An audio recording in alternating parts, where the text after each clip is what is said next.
வேதனைப்படும் தேவனுடைய மகளே, உன் கண்ணீரை நான் கண்டேன்.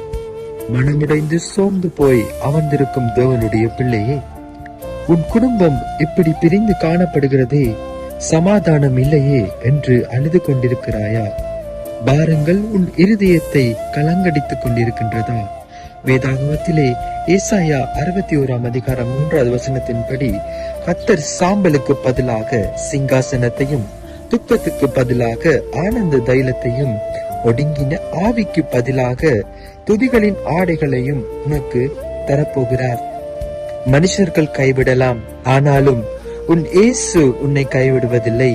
இந்த நொடியே ஆண்டவருடைய பாதத்தண்டையில் அமர்ந்து கண்ணீரோடு சர்வ வல்லமையுள்ளதான தேவனுடைய பாதத்தண்டையில் சரணடைவாயாக. வனாந்திரமாய் போன உன் குடும்ப வாழ்க்கையை அவர் இந்த நாளிலே செழிப்பாகவும் ஆசீர்வாதமாகவும் மாற்றப் போகிறார். பிரிந்த ஆத்துமாக்களை கர்த்தர் ஒன்று சேர்ப்பார். இனி உன் துக்கம் சந்தோஷமாய் மாறும். விசுவாசம் உள்ளவளாய் இரு. கர்த்தர் பெரிய காரியங்களை செய்வார். ஆமென். God bless you.